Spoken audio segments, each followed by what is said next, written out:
Hey guys, this is Kevin here, and I'm finally back on the channel. I know it's been a huge hiatus, and to be completely honest, and I may go into it in maybe my next video, throughout the time over the last couple years where we've spent a lot of time, isolating, kind of just to ourselves, not really engaging with the outside world. I'd gone through a period where I was lacking creativity quite a bit, and it was really hard to muster up the motivation to be able to sit in front of a camera and just talk and feel inspired and just feel juiced up to make a video.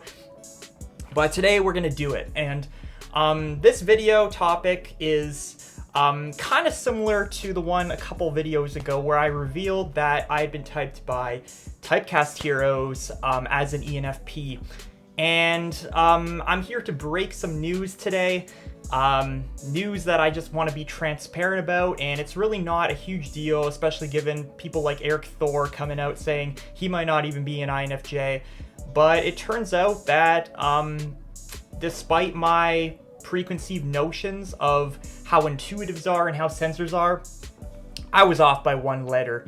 And I'm pretty sure that the type I have now come upon is in fact my correct type, although I can't be 100% certain, and I don't think I ever will be. I may end up getting typed by some other people in the community potentially down the road, because it's always interesting to see how other people may perceive my personality based off a professional in-depth video typing session. And in this case, I was typed by Personality Hacker. And just to give you some context, I'm taking their profiler training program right now to get certified as a profiler, so that I'll be able to actually potentially profile people like you guys, or potentially just people in my own life, and just be able to better understand people in general and better understand myself. So that's something I'm working through, and in the process I just wanted to clarify my own type, and that's something I decided to do. And I signed up to do a professional profiling session with one of their profilers. And essentially what happened is they typed me as an ESFP. Now, I'm going to explain in this video a bit about why, some of the revelations I've had, some of the insights I've had as to how this could have happened, why I was pretty certain previously that I was an ENFP, and how my thoughts on this had kind of changed since I was typed by Personality Hacker. And just for context, that happened in, I think it was July that I got typed. And so I've had some time now to just kind of sit with that, kind of just observe my life, just see what was coming up for me, how some of those insights actually apply to my current stage of life, and just figure out how I can apply that to my own personal growth journey. So let's just start function by function. I'll explain what I got wrong and how I feel about things now. So, ESFPs lead with extroverted sensing, whereas ENFPs lead with extroverted intuition. So with extroverted intuition, it's something where you don't actually have to be immersed in an experience to actually get the benefit of, getting that novelty hit. You can just be playing around with things like ideas, playing around with experiences in your mind. But essentially what happened during my profiling session is, we're talking about like what kind of gives me energy, what gives me flow, and that's really what you want to look for when you're thinking about your dominant process. Like what is fueling you, like what's giving you energy. And I was talking about how I'm really energized by being at a baseball game, because I'm a big baseball fan, and I was talking about how just being there and the suspense of it all, the adrenaline within me, that I feel when I'm anticipating a big play happening or something exciting about to happen.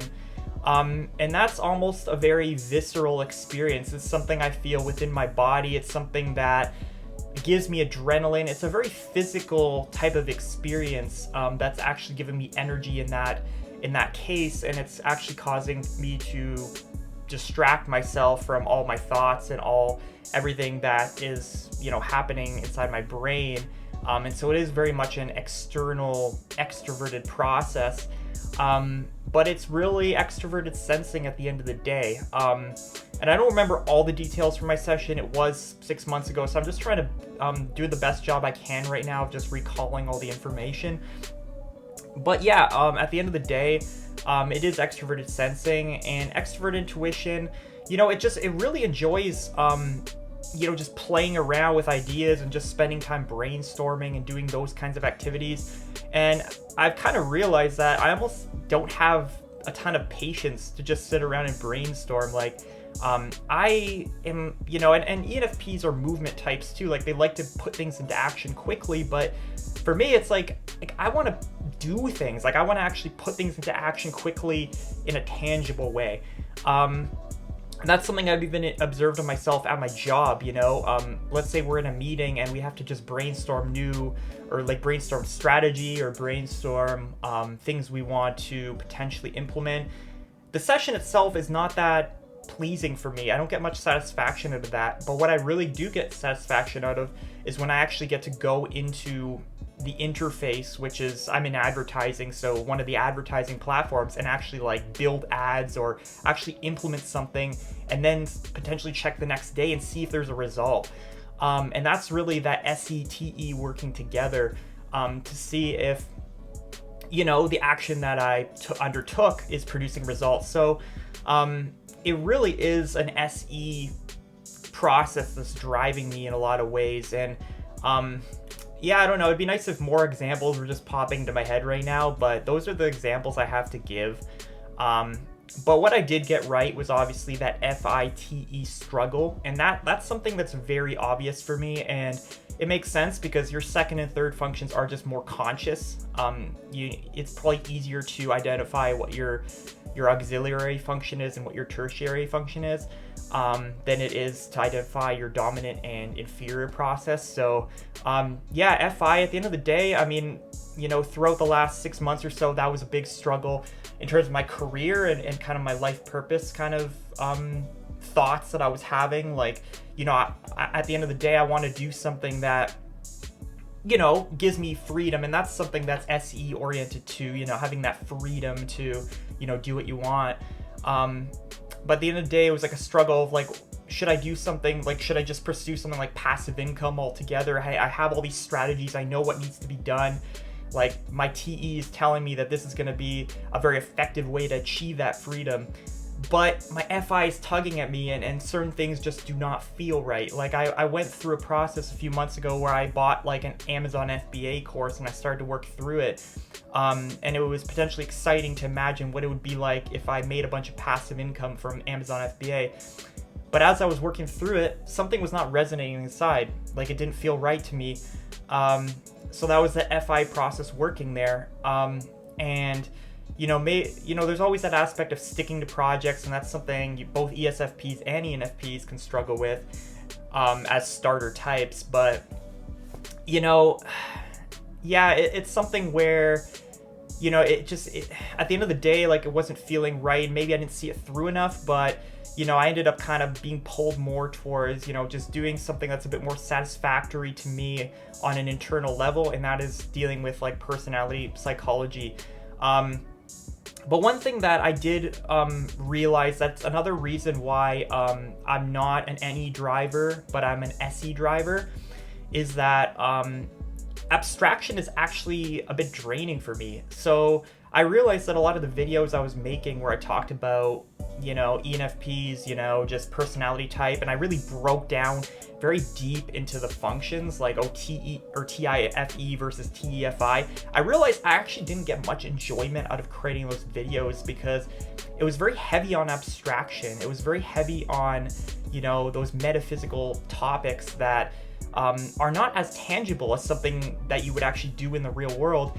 Even just sitting here in front of a camera is not necessarily as engaging as me going out there for a walk and seeing new sights, or going out and trying a new food or something. It just doesn't have that same type of visceral experience. And yeah, that's really another key point as to why I'm an SE driver, not an NE driver.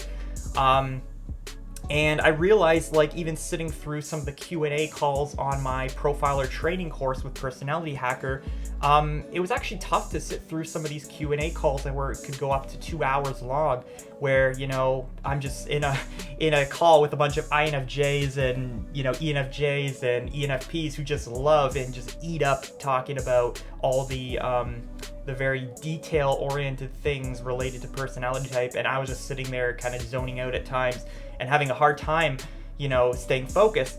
Now, why am I into this stuff so much? Well, I believe it has to do a little bit with my NI inferior process, where I'm kind of aspiring to find my purpose and really utilize potentially metaphysical tools to really understand, you know, the meaning behind who I am and how I can use that for personal growth. And my FI can be very deep as well as an auxiliary process. You know, I am ultimately a feeler. I'm a heart-centered person, and I'm interested in going deep into my own understanding myself, and I really like applying personality psychology to understand who I am, and I hope that I can actually use that as a tool to help other people understand who they are potentially. So yeah, at the end of the day, my FITE processes have been kind of, you know, there's been that bounce back and forth, but those have always been very clear to me.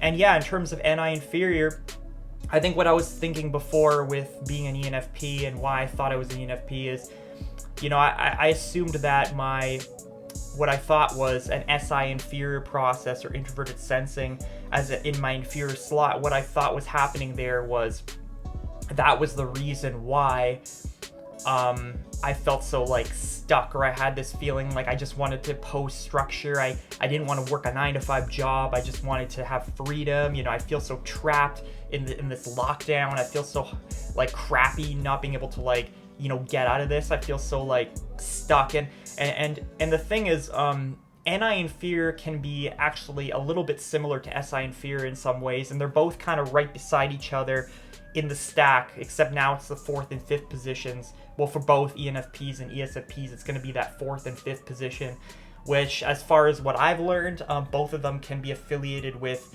feeling some fear, some worry, really just having those negative emotions around those things. And excuse the sirens. I actually just moved to a bigger city, so yeah, with those two processes, well, NI inferior, it's quite similar to SI inferior in that you can have a hard time kind of, you know, fearing committing to something or fearing getting stuck in something, kind of. It's that fear of, you know, the future implications of something, which can actually be quite similar to that SI inferior process where, you know, with NI inferior, you're just like... You're scared that if, like, you commit to something, that it's just not gonna turn out, you know, the way you want it to turn out, and you're constantly mapping negative outcomes to different things, including whether it's people's intentions or, you know, picking a particular path. You know, you kind of focus on the negative aspect of what could go wrong, and it kind of blends into just the way I felt with, you know, things I overplanned with, whether it's going on a date or, you know, yeah, doing different things. Yeah, that's all that's coming to my head right now as it relates to that. Yeah, and on inferior, I'm trying to think of more examples here of how that's kind of showing up for me. But yeah, it really is, you know, that fear of, you know, commitment, and also just not seeing the long-term implications of something. So it's hard, and that's the reason I'm still like a starter type, is because, you know, if I start a particular project, whether it's a YouTube channel or, you know, a job or something, you know, I'm really focused on my experience in the present and whether it's satisfactory in the present. And it isn't always, right? Like, YouTube is a grind, you know. It's not always going to be, you know, pleasurable in the present moment. But, you know, you have to be able to look at what your end goal is out of all this, and like the potential reward at the end of the tunnel as opposed to the reward at the beginning of the tunnel. And that's where SI and NI in those slots is kind of similar, because SI also, it involves discipline and being able to stick with a process and being able to see things through, develop good habits. And so that's where those processes can kind of work together, or work similarly, I should say, to actually help you reach an end goal. So yeah, I mean, I would say those are kind of the main reasons why I'm an ESFP and not an ENFP. And it's very subtle, right? Because both those types share the auxiliary and the tertiary processes, and they're quite similar in a lot of ways, honestly. But I think obviously the main differentiator is the whether, you know, you're energized by abstraction or whether you're energized by sensation. And so now I find myself as a minority in the type community, because a lot of people in this community are intuitives, and whether that be INFJs, INTJs, but it's been interesting kind of interacting with those people. And I have found I've experienced a bit of imposter syndrome when I've been on, you know, phone calls amidst this profiler training course. Because you have to identify what your type is and display it during the call. And so people know that I'm a sensor, and I look at all these intuitives, and if I'm trying to break down one of these processes, I obviously feel like crap, like, who the hell am I, you know? I'm a nobody here.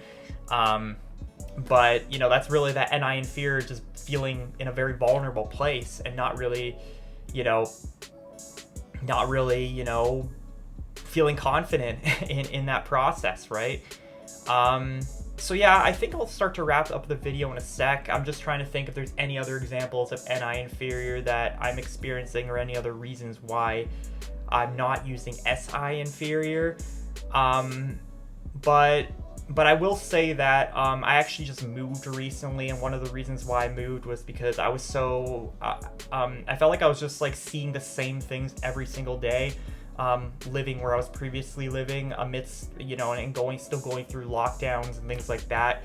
And now I'm in a different space. You know, I find like I'm fulfilling that SE dominant process so much more. Like, I feel just so much happier in that sense. Like, just being in this new space, I'm just discovering new things to look at, you know, new things to kind of, you know, new way to organize my room, you know, new kind of coffee shops, restaurants, things nearby that I can check out, you know, just, I have an amazing view because I live in a building and the view is actually spectacular. So just sitting in my couch, looking at the view is just like super satisfactory. So just things like that have got me back into my SE dominant process a little bit more, which has been nice. And I'm not dwelling as much in introverted spaces where I can be more pessimistic. But that's kind of where I'm at right now. So I'll probably make another video just about this channel a little bit more, because that's a whole nother topic of discussion and like where I want to take this channel potentially. But that's essentially where we're at right now. And I hope, you know, in terms of like the videos I have on my channel where I kind of talk as if I'm an ENFP, or I talk as if I'm an INFJ and that kind of thing, you know, at the end of the day, I still feel like there's a lot of relevancy in some of those discussions, especially because the ESFP and the ENFP do operate in a lot of similar ways, especially with the way their functions are set up. And those videos really were a documentation of my type journey and kind of how I've arrived where I am right now. And so, yeah, at least for the time being, I think we'll leave those videos up, yeah, for you guys to check out. So that's going to be it for this video. So if you guys enjoyed it, please leave a like, of course, and consider hitting the subscribe button if you want to see more videos related to personality type, highly sensitive people, really a multitude of personal growth topics where I share my experiences and hope that you can benefit from that. So without further ado, guys, I'll see you in the next video, and have a good one.